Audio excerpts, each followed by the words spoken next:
Et je vous le disais avec nous sur ce plateau, Samuel Laurent, bonjour. Bonsoir. Vous êtes consultant international, spécialiste du monde arabe, auteur de Al-Qaïda en France, et vous partez d'ailleurs en Syrie demain. Mehdi Nemmouche, geôlier bourreau en Syrie pour l'État islamique, puis auteur de la tuerie du musée juif de Bruxelles. C'est le parcours type de l'apprenti terroriste? Oui, il y a deux catégories, en fait, pour faire simple, de gens qui partent depuis l'Europe au djihad. Vous avez des gens très pieux, qui considèrent en effet qu'à l'heure actuelle, le califat islamique correspond quelque part à l'image qui se donne de l'islam. Et puis vous avez un certain nombre, une proportion non négligeable de jeunes voyous, de jeunes délinquants qui partent avec des motifs beaucoup plus flous, mais souvent à cause de leurs racines initialement musulmanes, dans la mesure où l'État islamique fait aujourd'hui preuve d'un très grand prosélytisme et appelle les jeunes à revenir. Donc en effet, il y a une catégorie, les deux sont aussi dangereuses l'une que l'autre, mais en effet, il y a une catégorie qui représente quelque part des délinquants reconvertis, mais qui poursuivent leurs exactions en Syrie. Alors Nicolas Hénin dit que c'est un homme cruel, pervers, pas fou pour autant. Ce ne sont pas des déséquilibrés mentaux, ces jeunes. Tout à fait. La terreur en Irak ou en Syrie aujourd'hui, dans l'État islamique, ça représente une stratégie. C'est-à-dire qu'on laisse en effet libre cours à des violences qui sont, d'un point de vue personnel, entièrement sadiques, psychopathes, etc. Mais c'est tout à fait contrôlé d'un point de vue général, puisque ça participe à une stratégie qui vise à pétrifier d'effroi l'ennemi. C'est même quelque chose qui est expliqué dans le Coran de façon assez savante. Donc il s'agit d'une guerre psychologique dans laquelle, en effet, on essaye d'infliger une cruauté maximum à l'ennemi pour le dissuader d'attaquer ou le dissuader de résister dans le cas d'une annexion.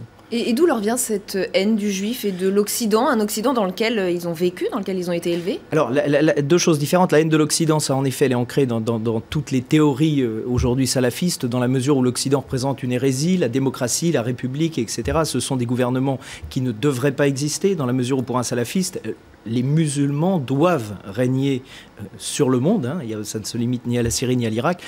Pour ce qui est des juifs, moi personnellement sur le terrain qui a infiltré ces brigades, je me rends compte que entre guillemets, la haine du juif est plus prononcée chez les jeunes européens. Probablement parce qu'il y a un climat d'antisémitisme en Europe qui est assez développé, enfin bon, particulièrement en France, je crois.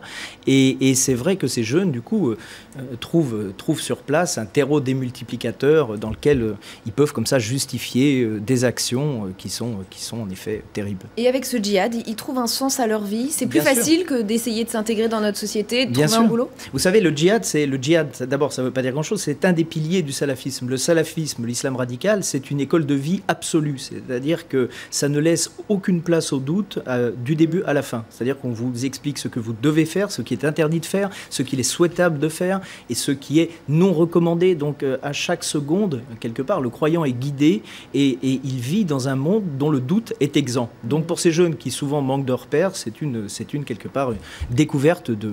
Alors, vous dites que le loup solitaire n'existe plus, la théorie du loup solitaire, mais l'État islamique forme d'abord ces jeunes au djihad, ensuite ils prennent leur envol, j'ai envie de dire. Ils ne sont plus pilotés. Alors, c'est les loups solitaires dans le genre Mera, qui en effet ratent son djihad par quelques semaines, tocard en France, tocard en Afghanistan, quelque part.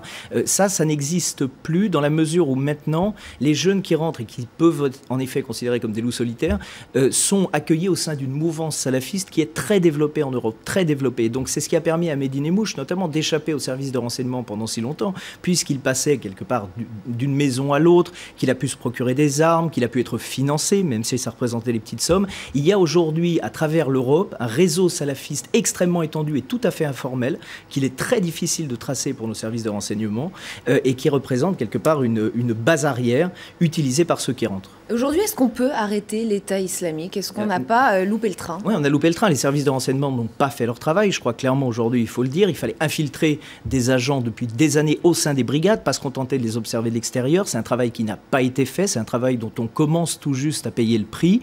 Donc c'est une extrêmement lourde erreur de nos services de renseignement. Maintenant, savoir ce qu'on peut faire pour arrêter l'État islamique d'Irak, je pense que la dernière chose qui nous reste, c'est frapper là où ça fait mal. Ils ont des instruments de propagande extrêmement élaborés. En l'occurrence, ils ont des financements quasi illimité avec le pétrole. Je pense que l'effort devrait être porté aujourd'hui sur la frontière turque par lequel transitent des centaines centaines de millions de dollars annuels à travers le pétrole clandestin. Donc je pense que s'il y a un effort à faire aujourd'hui, il est là, et pas dans une action militaire qui n'a jamais porté ses fruits, que ce soit pendant la guerre américaine ou les tentatives d'écrasement du régime de Damas. Et effectivement, on apprend d'ailleurs ce soir que 2 nouvelles frappes américaines ont été menées contre l'État islamique dans le nord de l'Irak. Merci beaucoup Samuel Laurent d'avoir répondu à mes questions ce soir dans le Grand Journal. Je rappelle que vous êtes l'auteur de Al-Qaïda en France. Merci beaucoup. Merci à vous.